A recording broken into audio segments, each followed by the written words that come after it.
The teenager is trying his best to fight two beautiful beast girls because the winner of the duel can do anything to the loser. After defeating the girls, the boy imprisons them in his room and freely touches their bodies. He then punishes them in even stranger ways, making them obey any of his orders. Henceforth, what will the boy order them to do? Since Rudius enrolled in the Ronoa Magic University, he has been living a peaceful life. He exercises every day, takes various magic lessons from scratch, and goes to the library to read different materials after class. Such a fulfilling life makes Rudius forget his troubles for a while. Rudius often encounters Sylphiette while studying in the library. So far, however, he still hasn't recognized her true identity and treats her as a boy. They have become very good friends, often studying and chatting together. Rudius is curious how Sylphiette could use magic without incantations, which is only mastered by a few magicians. Sylphiette of course can't reveal that it was he who taught her it, thus never giving Rudius an answer. Besides Sylphiette, Rudius has another friend, Zenoba,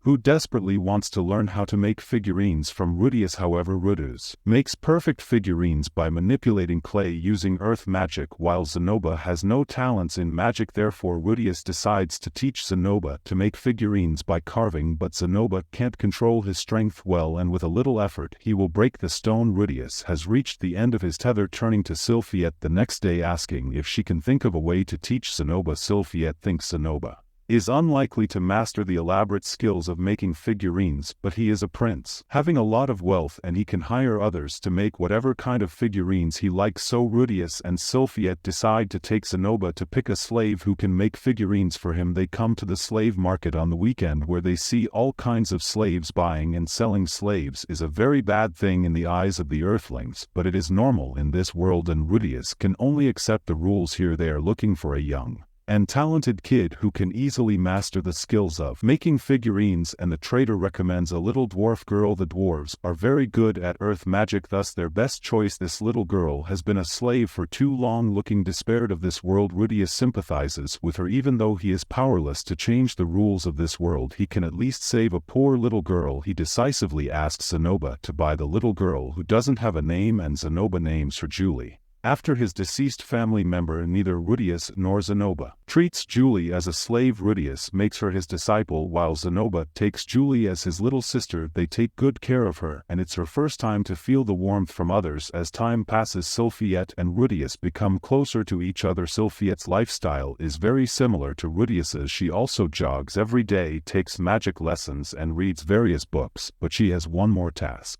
That is to protect Princess Ariel, so she can't be with Rudius all the time. When they part, Sylphiette can't help but think of him. They used to be best friends as children, and fate brought them to reunite again. This time Sylphiette seems to have feelings for Rudius beyond friendship. Meanwhile, Rudius is teaching Julie earth magic. She is grateful to Rudius and Zenoba, who saved her, so she works very hard. Soon Julie masters human writing and language as well as basic earth magic. Zenoba then asks Julie to observe the figurine Rudius made before she tries to make one. He soon takes out a figurine of Rudyard, which makes Rudius confused because Zenoba's favorite one is supposed to be Roxy's figurine. Embarrassed, Zenoba can only reveal that Roxy's figurine has been damaged. Rudius is enraged because the figurine of Roxy is also one of his favorites, but Zenoba didn't value it at all. Zenoba quickly explains that it was two beast girls who broke it once. They dueled with Zenoba on the condition that they could destroy his beloved item if they win in the end.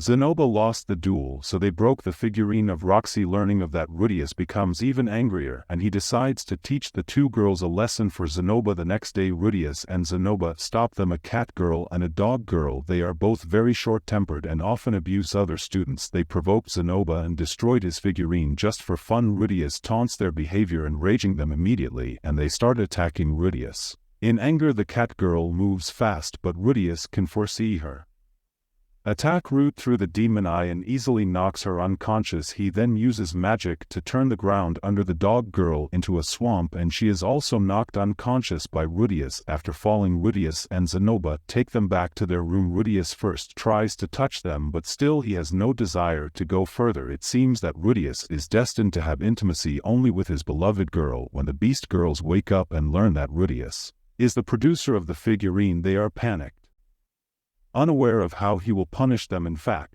Rudius has no idea. Although the two girls have done something bad, he can't bear to really hurt them. In this case, Rudius turns to Sylphiette again and she immediately comes up with an idea. Rudius takes Sylphiette back to the room, and when the two beast girls see Sylphiette they act arrogantly as usual, which scares Sylphiette a bit. Not until Rudius reprimands them are they willing to accept Sylphiette's punishment. We then see her paint insulting patterns and words on their faces, claiming that she uses magic ink, which is generally easy to wash off at first, but she can use magic to make these patterns and words reappear, and then they can never be washed away. She warns the two girls to follow Rudius's orders and never abuse others, or else they will have these patterns and words on their faces forever. The two beast girls accept the punishment and promise that they will be kind to others. After they leave, Sylphiette reveals to Rudius that she was just using ordinary ink. Learning of that, Rudius praises Sylphiette's smartness. He thinks this punishment isn't too excessive and will keep the beast girls disciplined. They then chat in the room for a while, and Rudius takes the opportunity to ask Sylphiette to take off her sunglasses, but Sylphiette refuses. It seems she isn't ready to tell Rudius who she really is. Since the two beast girls were defeated by Rudius, they have become his subordinates. They follow him to the library while talking loudly there, which causes the displeasure of another student, Cliff. Cliff wants to focus on studying magic, so he asks Rudius and the beast girls to keep quiet. Rudius feels sorry and stops talking. One day after school, Rudius bumps into Cliff being beaten by a group of students. He immediately steps forward to stop them, daring not to argue with Rudius. A strong adventurer, the group of students lets Cliff go. Cliff then shows gratitude to Rudius. After these events, Rudius and Cliff become friends. On another day, Cliff asks Rudius to do him a favor. He falls in love with a girl at first sight who turns out to be none other than Rudius's friend Elinalise, so he wants Rudius to introduce him to Elinalise. To show his sincerity, he tells Rudius that he was beaten by the group of students because he was trying to stop them from talking bad about Elinalise. Rudius is in a dilemma because he knows Elinalise is cursed to have constant intimacy with different men, and she is unable to have a stable relationship. Now Rudius can't figure out a way to tell Cliff the truth while not hurting him, so he turns to Sylphiette, who suggests that Rudius help them meet directly and that the matter should be decided by themselves. Rudius follows Sylphiette's advice, introducing Cliff to Elinalise. Cliff immediately confesses his feelings to her. Embarrassed, Elinalise pulls Rudius aside and questions him why he does this when knowing about her curse. Rudius explains that he doesn't want to make decisions for Elinalise and that she should give Cliff an answer herself. Elinalise can't stay in a long-term relationship for the time being, so she decides to turn Cliff down. Rudius leaves the space for the two to have a talk. To his surprise, when Rudius sees Elinalise and Cliff again a few days later, they have become a couple. It turns out that after Elinalise told Cliff about the curse, Cliff did not give up. He understood her intimacy with other men because of the curse and promised to work with Elinalise to find a way to break the curse. Elinalise was moved and thus accepted Cliff's love. Rudius respects and blesses their choices. After some time, it's the estrus period of beast men. They pay court to ideal partners by dueling, so it's common to see them fighting during the period. The two beast girls whom Rudius defeated before turn out to be the princesses of Beastman, so they are chased after by many of their clansmen. However, they don't want to be in love now, thus claiming that only those who defeat Rudius can be their boyfriends. Therefore, many Beastmen start to duel with Rudius, which troubles him a lot. Just then a demon who likes to fight accepts all the duels for Rudius and defeats all these beastmen. He then tells Rudius that he is the husband of the demon queen. His wife once gave Rudius a demon eye and said that Rudius would become a powerful person in the future, so he specially came here to see if Rudius really has the potential to become a strong one. The demon king soon proposes a duel with Rudius to test his strength, considering that he has lived for thousands of years while Rudius is just a teenager. He asks Rudius to attack him with the strongest magic, and once he is hurt, Rudius wins the duel, but if the magic does no damage to him, Rudius loses. Rudius follows his words, creates a drill with magic and shoots the drill at the demon king. The drill instantly breaks both of his arms, although the demon king is able to immediately bring his arm back to his body. Rudius undoubtedly wins the duel according to the rules. The demon king admires Rudius so much that he enrolls in the Ronoa Magic University to become a classmate of Rudius. That brings the end of Mushoku Tensei,